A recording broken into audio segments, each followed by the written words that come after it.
Hi friends, പുതിയൊരു വീഡിയോയിലേക്ക് എല്ലാവർക്കും സ്വാഗതം. വീഡിയോയിലേക്ക് പോകുന്നതിന് മുമ്പേ തന്നെ ഈ ചാനൽ ആരെങ്കിലും ഫസ്റ്റായിട്ട് കാണുന്നവരുണ്ടെങ്കിൽ ഫസ്റ്റ് തന്നെ സബ്സ്ക്രൈബ് ചെയ്ത് ലൈക്ക് ചെയ്ത് സപ്പോർട്ട് ചെയ്ത് കാണുക. അപ്പോൾ മഹേന്ദ്ര സാറ് ഫസ്റ്റ് തന്നെ ചന്ദ്രികയോട് പറയാണ്, ജാനകി നിന്നെ മരുമകളായി സ്വീകരിച്ചു കഴിഞ്ഞാൽ സിദ്ധുവിനെ പിന്നെ നീ വിവാഹം കഴിക്കുമല്ലോ അല്ലേ? അതിൽ നീ ഉറച്ചു നിൽക്കുമോ? ജാനകി മേഡം അതിന് സമ്മതിച്ചു കഴിഞ്ഞാൽ നിങ്ങൾക്ക് രണ്ടാൾക്കും അതിൽ താല്പര്യമുണ്ടെങ്കിൽ ഉറപ്പായും ഞാൻ സിദ്ധു സാറിനെ വിവാഹം കഴിക്കാം. അത് കേട്ട് മഹേന്ദ്ര സാറിനും ലക്ഷ്മിക്കും സന്തോഷമായി. അപ്പോൾ ലക്ഷ്മി പറയാണ്, നിൻ്റെ നാവിൽ നിന്നും തന്നെ ഇങ്ങനെയൊരു വാർത്ത കേട്ടതിൽ ഞങ്ങൾക്ക് ഒരുപാട് സന്തോഷമുണ്ട്. ഞങ്ങളുടെ മനസ്സേ നിറഞ്ഞുപോയി. ഏട്ടാ, നമ്മുടെ മോള് കല്യാണത്തിന് സമ്മതിച്ചിരിക്കുന്നു. ഇതിൽ കൂടുതൽ എന്താ വേണ്ടത്? അത് കേട്ട് മഹേന്ദ്ര സാർ പൊട്ടിപ്പൊട്ടിച്ചിരിക്കുകയാണ്. നമുക്കിനി എന്താ വേണ്ടത്? വിവാഹമല്ലേ? അത് കേട്ട് എല്ലാവരും 3 പേരും ഒരുപോലെ ചിരിക്കുകയാണ്. ചന്ദ്രിക വീണ്ടും ഒരു കാര്യം പറയാണ്, ഇതിൽ ഒരു കാര്യം കൂടി പറയാനുണ്ടച്ചാ. എന്താ കാര്യം മോളെ? മഹേന്ദ്ര സാർ ചോദിക്കുകയാണ്. ഈ വിവാഹത്തിന് എൻ്റെ ഇഷ്ടത്തേക്കാൾ ഉപരി പിന്നെ ചന്ദ്രിക പറയാം, മലരിൻ്റെ ഇഷ്ടവും വളരെ പ്രധാനമല്ലേ?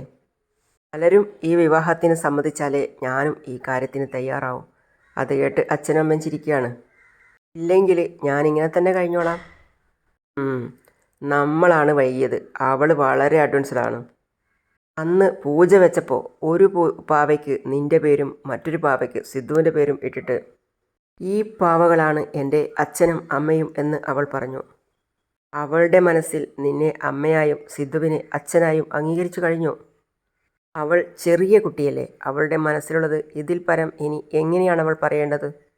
സിദ്ധുവാണ് അവളുടെ അച്ഛനെന്ന് അവൾ ഉറപ്പിച്ചു പറഞ്ഞു.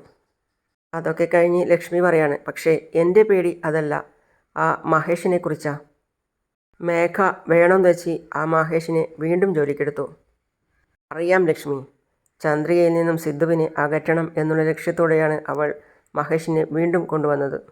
ഒരു ദിവസം മേഘ ചന്ദ്രികയുടെ മുമ്പിൽ തോറ്റു നിൽക്കേണ്ടി വരും.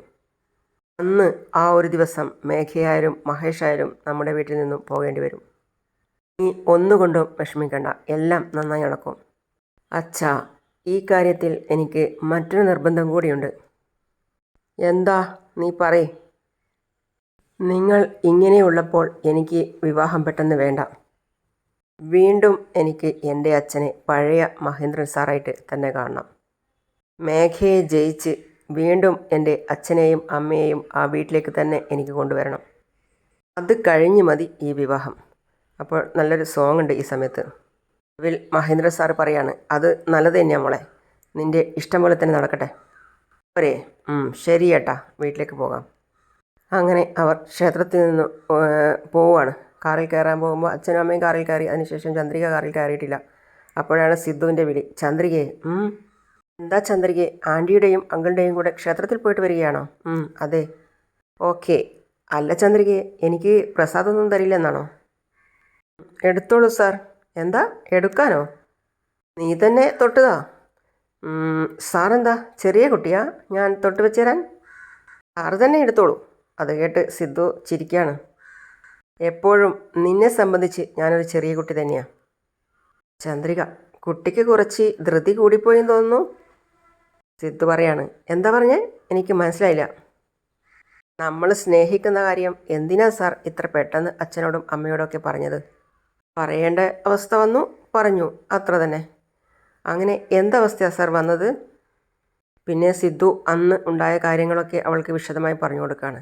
അതായത് മഹേഷ് വന്നതും മഹേന്ദ്ര സാറിനെ അടിച്ചതും അവർ തമ്മിൽ അടിയുണ്ടായതും ആ സമയത്ത് മഹേഷ് പറഞ്ഞ വാക്ക്, നിന്നെ ചന്ദ്രയും കൊണ്ട് ഞാൻ ഒന്നിപ്പിക്കാൻ സമ്മതിപ്പിക്കില്ലടാ എന്ന് പറഞ്ഞത്. അപ്പോഴാണ് മഹേന്ദ്രൻ സാറ് ഞെട്ടിക്കൊണ്ട് ചോദിക്കുന്നത്, എന്താ സിദ്ധു ആ പറഞ്ഞതിൻ്റെ അർത്ഥം എന്ന് പറഞ്ഞപ്പോൾ സിദ്ധു വിശദമായിട്ട് എല്ലാം പറഞ്ഞു കൊടുക്കുകയാണ്. അപ്പോൾ മഹേഷ് പറയാണ്, എൻ്റെ ദേഹത്ത് നീ കൈവച്ചു അല്ലേ? എൻ്റെ ജീവൻ ഉള്ളിടത്തോളം കാലം നിൻ്റെയും ചന്ദ്രികയുടെയും കല്യാണം നടക്കില്ലടാ. നിനക്ക് ചന്ദ്രികയെ വിവാഹം കഴിക്കാൻ പറ്റില്ലെന്ന് മഹേഷ് പറഞ്ഞിട്ട് പോകുന്നു. അപ്പോൾ അതിൻ്റെ അർത്ഥം എന്താ മോനെ?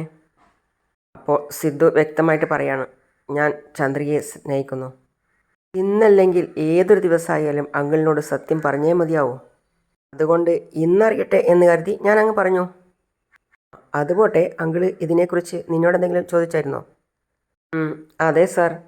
സിദ്ധുവിനെ നിനക്ക് ഇഷ്ടമാണോന്ന് പെട്ടെന്ന് ചോദിച്ചപ്പോൾ ഞാൻ വല്ലാത്ത വിഷമത്തിലായിപ്പോയി. അപ്പോൾ സിദ്ധു പറയാണ്, ഇതിൽ വിഷമിക്കാൻ എന്തിരിക്കുന്നു? നമ്മൾ രണ്ടുപേരും സ്നേഹിക്കുന്നു എന്നുള്ളത് സത്യമല്ലേ? സാറ് വളരെ എളുപ്പത്തിൽ അത് പറഞ്ഞു. പക്ഷേ എൻ്റെ അവസ്ഥയിൽ നിന്ന് അത് ചിന്തിച്ചാലേ അത് മനസ്സിലാക്കാൻ പറ്റൂ. ഞാൻ ഡിവോഴ്സ് ആയവളാ, ഒരു കുഞ്ഞിൻ്റെ അമ്മയുമാണ്. വിവാഹം കഴിക്കാത്ത ഒരാളെ സ്നേഹിക്കുന്നു എന്ന് പറഞ്ഞാൽ അമ്മയും അച്ഛനും എന്താലോചിക്കും എന്നറിയാതെ വിഷമിച്ചു. നിൻ്റെ അവസ്ഥ എനിക്ക് മനസ്സിലാവുന്നുണ്ട് ചന്ദ്രികയെ. പക്ഷേ നമ്മൾ രണ്ടുപേരും സ്നേഹിക്കുന്നു എന്ന് പറഞ്ഞപ്പോൾ ആക്ച്വലി അങ്കിള് ഒരുപാട് സന്തോഷിക്കുക ചെയ്തത്. ഇൻഫാക്റ്റ് നിനക്ക് എന്നെപ്പോലെ ഒരു പയ്യനെ കിട്ടിയിരുന്നെങ്കിൽ നന്നായിരുന്നു എന്ന് അവർ പറയുകയും ചെയ്തു. അതേ വിഷയം പറഞ്ഞ് അങ്കിളും ആൻറ്റിയും എപ്പോഴും സംസാരിക്കുമായിരുന്നു എന്നാണ് പറഞ്ഞത്. അപ്പോൾ ചന്ദ്രിക പറയാണ്, അച്ഛനും അമ്മയ്ക്കും സന്തോഷം തന്നെയാണ്. ജാനകി മേഡത്തോട് ഇതേക്കുറിച്ച് സംസാരിക്കാം എന്നവർ പറഞ്ഞു. പക്ഷേ സാറിൻ്റെ അമ്മ ഇതൊരിക്കലും സമ്മതിക്കില്ല എന്നാണ് എനിക്ക് തോന്നുന്നത്. അങ്ങനെയൊന്നുമല്ല ചന്ദ്രികയെ, അങ്കിള് അമ്മയോട് സംസാരിച്ചാൽ ഈ വിവാഹത്തിന് അമ്മ സമ്മതിക്കാൻ സാധ്യതയുണ്ട്. നോക്കാം. പക്ഷേ സാറിൻ്റെ അമ്മയുടെ സമ്മതമില്ലാതെ നമ്മുടെ വിവാഹം ഒരിക്കലും നടക്കില്ല. അതെന്തായാലും ഉറപ്പാണ് എന്ന് പറഞ്ഞ് ചന്ദ്രിക അവിടെ നിന്നും പോയി.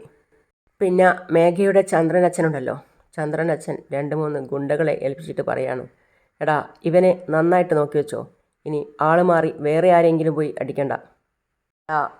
ഇതാണ് ആൾ, നോക്കി വെച്ചോ. എല്ലാവർക്കും ഫോട്ടോ കാണിച്ചു കൊടുക്കുകയാണ്. ഇതാ ഏട്ടാ, ഞങ്ങൾക്ക് ആളെ കാണിച്ചല്ലോ, ഇനി ഞങ്ങൾക്ക് ആളെ മിസ്സാവില്ലെന്നേ. ടെൻഷൻ അടിക്കണ്ട. ചന്ദ്രനാച്ചൻ പറയാണ്, എടാ അവനെ അടിക്കുന്നതൊക്കെ കൊള്ളാം, അവനിനി 6 മാസത്തേക്ക് എണീറ്റ് നടക്കരുത്, മനസ്സിലായല്ലോ? ഞാൻ പറഞ്ഞതല്ലേ, അവൻ്റെ എല്ലൊക്കെ പപ്പടം പോലെ പിടിക്കും. എടാ അവനൊരു സാധാരണപ്പെട്ട ആളല്ല, കാരാട്ടയൊക്കെ പഠിച്ചിട്ടുള്ളവനാ.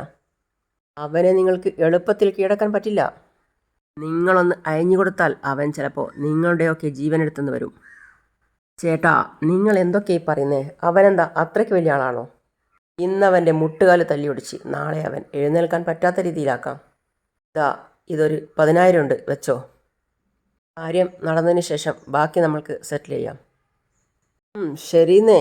അപ്പോൾ ചന്ദ്രൻ അച്ഛൻ പറയാണ്, എടാ അവൻ വരാനുള്ള സമയമായി, കാറിൽ കയറിയിരുന്നോ? എല്ലാവരും റെഡിയായി പോയി കാറിൽ കയറിയിരിക്കുകയാണ്.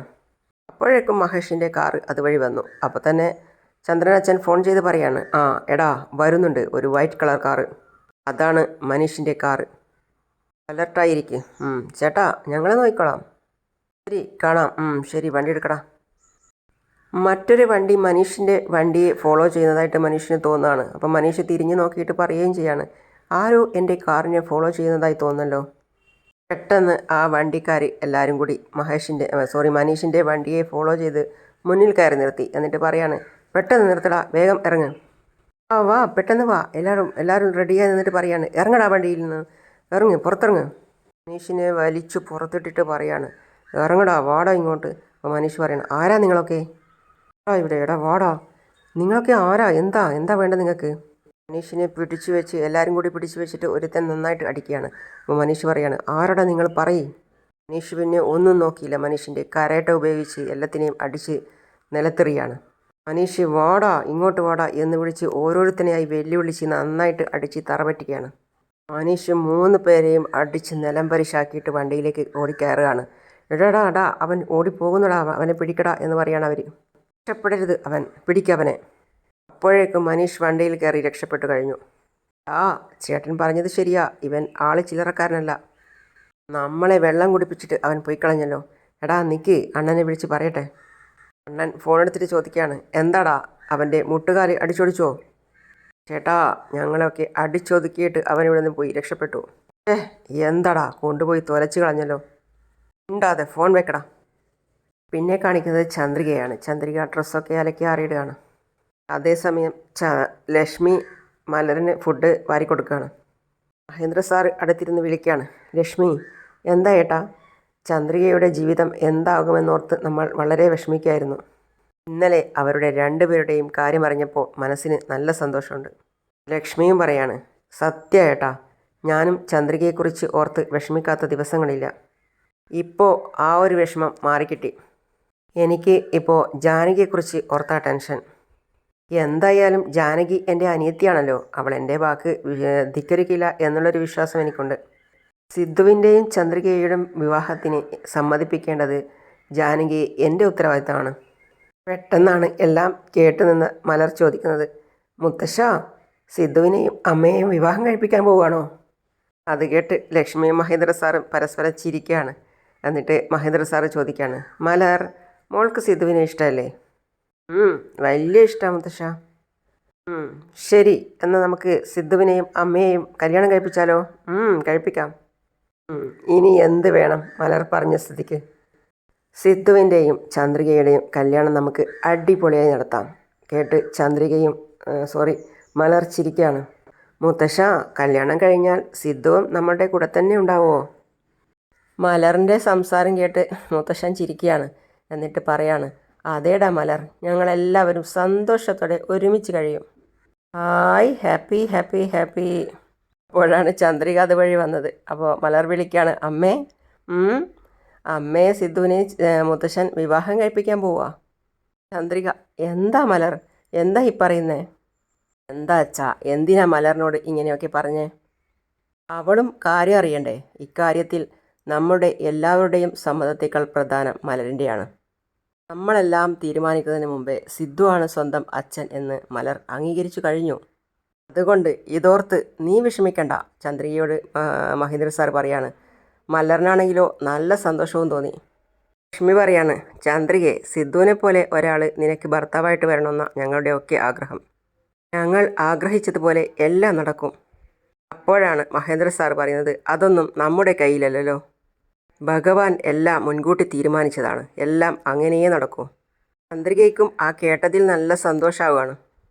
അതേസമയം ചന്ദ്രിക പുറത്ത് വന്നിട്ട് നല്ല സന്തോഷത്തോടെ ചിരിച്ചുകൊണ്ട് ഓരോന്നും ആലോചിക്കുകയാണ്. ആ സമയത്തിൽ ഒരു നല്ല സോങ്ങാണ് പതിയെ വിടരും എന്നുള്ള ആ പാട്ട്. ആ സമയം ചന്ദ്രിക കഴിഞ്ഞുപോയ ഓരോരോ കാര്യങ്ങളും ഓരോരോ ഘട്ടങ്ങളും ഓർക്കുകയാണ്. അമ്മായിയുടെ മകനെ മുറച്ചെറുക്കൻ എന്ന പൊതുവെ നമ്മുടെ നാട്ടിലൊക്കെ പറയുക. ആ കാര്യമൊക്കെ സിദ്ധുവിനോട് പറഞ്ഞത് ചന്ദ്രിക ഓർത്തെടുക്കുകയാണ്. അപ്പം ഞാൻ സാറിനെ ഏട്ടാന്നല്ലേ വിളിക്കേണ്ടത് സാർ? പിന്നെ ഇതിനു മുമ്പ് ക്ഷേത്രത്തിൽ വെച്ച് മാലയിടുന്ന സമയത്ത് സിദ്ധുവിൻ്റെ കഴുത്തിൽ പോയി മാല വീണതും എല്ലാം ചന്ദ്രിക ആ നിന്നിപ്പ് തന്നെ ഓർത്തെടുക്കുകയാണ്. പിന്നെ പ്രിയ അവിടെ തൊട്ടിലിൽ ഒറ്റയ്ക്കിരുന്നിട്ട് ഊഞ്ഞാലാടുകയാണ്. അതേസമയം മലർ അവിടെ പോയിട്ട് പറയാണ്, പ്രിയ, എന്താ പ്രിയ ഒറ്റയ്ക്കിരിക്കുന്നേ? ഇത് അമ്മ പുറത്തെവിടെയോ പോയി. എനിക്ക് വീട്ടിലിരുന്ന് ബോറടിക്കുന്നു.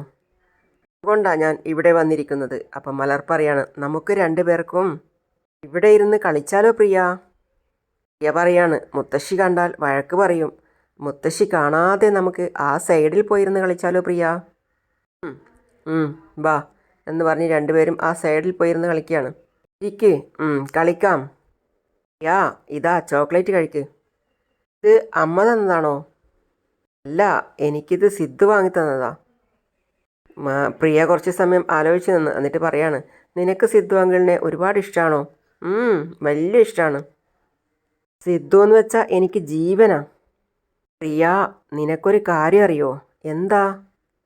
ഞാനും അമ്മയും മുത്തശ്ശനും മുത്തശ്ശിയും സിദ്ധുവും ഒക്കെ എല്ലാവരും ഒന്നിച്ച് കഴിയാൻ പോവുക. മലർ അത് കേട്ട് പ്രിയ അത് കേട്ട് ചോദിക്കുകയാണ്, എങ്ങനെ? അതേ, മുത്തശ്ശൻ അമ്മയുടെയും സിദ്ധുവിൻ്റെയും കല്യാണം നടത്താൻ പോവുക. ആരാ അങ്ങനെ പറഞ്ഞത്? മലർ പറയാണ്, എന്നോട് മുത്തശ്ശൻ തന്നെ പറഞ്ഞതാ. സിദ്ധുവിനെ നിനക്ക് ഇഷ്ടമാണെന്ന് ചോദിച്ചു. ഞാൻ എനിക്കിഷ്ടമാണെന്ന് പറഞ്ഞു. അപ്പോൾ അമ്മയെയും സിദ്ധുവിനെയും കല്യാണം കഴിപ്പിച്ചാലോ എന്ന് ചോദിച്ചു. ഉടനെ ഞാൻ പറഞ്ഞു അതാണ് ശരി എന്ന് പറഞ്ഞു. പ്രിയ ചോദിക്കുകയാണ്, എപ്പോഴാ കല്യാണം? അതൊന്നും എനിക്കറിയില്ല, പക്ഷേ ഉറപ്പായും ഈ കല്യാണം നടക്കും. മുത്തശ്ശനും മുത്തശ്ശിയും എന്നോട് പറഞ്ഞതാ. ശരി, മുത്തശ്ശി എന്നെ അന്വേഷിക്കും. ഞാൻ വീട്ടിലേക്ക് പോവാ. ശരി പ്രിയ. പ്രിയ ഓടി അകത്തേക്ക് പോവുകയാണ്. അപ്പോൾ ഡൈനിങ് ടേബിളിൽ നിന്നിട്ട് മേഘ ഫുഡ് കഴിക്കുകയാണ്. പ്രിയ, നീ എവിടെയാണ് പോയത്? അമ്മേ. നീ ഇരുന്ന് കഴിക്ക്. അമ്മേ. മലർ എന്നോടൊരു കാര്യം പറഞ്ഞു. എന്താ പറഞ്ഞത്? ചന്ദ്രിക ആൻറ്റിയെ കല്യാണം കഴിപ്പിക്കാൻ പോവുകയാണെന്ന്. എന്താ? ചന്ദ്രിക ആൻറ്റിയെ കല്യാണം കഴിപ്പിക്കാൻ പോകുന്നെന്നോ? നടക്കട്ടെ, ആരുമായിട്ട്? അത് നമ്മുടെ സിദ്ധു അങ്കിളായിട്ട്. സിദ്ധു അങ്കിളായിട്ട് എന്ന് പറഞ്ഞപ്പോൾ മേഘ ഒന്ന് ഞെട്ടുകയാണ്. എന്നിട്ട് ചോദിക്കുകയാണ്, എന്താ പറഞ്ഞേ? ചന്ദ്രികയ്ക്ക് സിദ്ധുവായിട്ട് കല്യാണമെന്നോ? അതേ അമ്മേ, മലർ വലിയ സന്തോഷത്തിലാണ് പറഞ്ഞത്. അങ്ങനെ മലറിനോട് ആരാ പറഞ്ഞത്? മേഘ ചോദിക്കുകയാണ്. അത് മഹേന്ദ്രൻ മുത്തശ്ശനും ലക്ഷ്മി മുത്തശ്ശിയും പറഞ്ഞു എന്ന്. അത് കേട്ട് മേഘ ഞെട്ടിത്തരിച്ചുപോയി. അങ്ങനെയാണ് ഇന്നത്തെ ഭാഗം അവസാനിക്കുന്നത്. അടുത്തതായി കാണിക്കുന്നത് മേഘ പിന്നെ ഒരു പെട്ടി പണം ജാനകിക്ക് കൊണ്ട് കൊടുത്തു. അപ്പോൾ ജാനകി അത് പെട്ടി തുറന്ന് നോക്കുകയാണ്. അപ്പോൾ ജാനകി ആ പെട്ടി തുറന്നപ്പോൾ ഇത്രയും പണം കണ്ട് ഞെട്ടുകയാണ്. അപ്പോൾ മേഘ പറയാണ്, ആരതിക്ക് ശ്രീധനായിട്ട് 50 ലക്ഷം രൂപ ചോദിച്ചില്ലേ, ആ പണം ഇതിലുണ്ട്. ഇത്രയും വലിയൊരു കാര്യം ചെയ്തിട്ട് നീ ഇത്ര സിമ്പിളായിട്ട് പറയുന്നല്ലോ മേഘ. അവസാനം വരെയും എൻ്റെ കൂടെ നിങ്ങൾ ഉണ്ടായിരുന്നാൽ മതി അമ്മായി. അത് കേട്ട് വാസുവും ചിരിക്കുകയാണ്. അമ്മായി അമ്മാവ എന്ന് വാതോരാതെ നീ വിളിക്കുന്നില്ലേ, നിന്നെ ഞങ്ങൾ ഉപേക്ഷിച്ച് പോവുക മോളെ. സിദ്ധാർത്ഥിൻ്റെ വിവാഹം നടക്കുന്നത് വരെ ഞാൻ നിങ്ങളുടെ മരുമകളായിരിക്കും. അവൻ്റെ വിവാഹം കഴിഞ്ഞാൽ അവൻ്റെ ഭാര്യയല്ലേ നിങ്ങളുടെ മരുമകൾ. ജാനകി പെട്ടെന്ന് പറയാണ്, നീ മാത്രമാണ് ഞങ്ങളുടെ മരുമകൾ. അപ്പോൾ സിദ്ധുവിനെ എനിക്ക് വിവാഹം കഴിച്ചു തരുമോ? മേഘ തുറന്നടിച്ച് ജാനകിയോട് ചോദിക്കുകയാണ്. അങ്ങനെയാണ് ഇന്നത്തെ ഭാഗം അവസാനിക്കുന്നത്. അപ്പോൾ അടുത്ത പുതിയ വിശേഷമായിട്ട് വീണ്ടും വരുന്നതാണ്. അതുവരെ ഈ ചാനൽ ആരും സബ്സ്ക്രൈബ് ചെയ്യാതെയാണ് കാണുന്നതെങ്കിൽ സബ്സ്ക്രൈബ് ചെയ്ത് ലൈക്ക് ചെയ്ത് സപ്പോർട്ട് ചെയ്ത് കാണാം. അപ്പോൾ അടുത്ത പുതിയ വിശേഷമായിട്ട് വീണ്ടും കാണാം. അതുവരേക്കും സീ യു ഓൾ.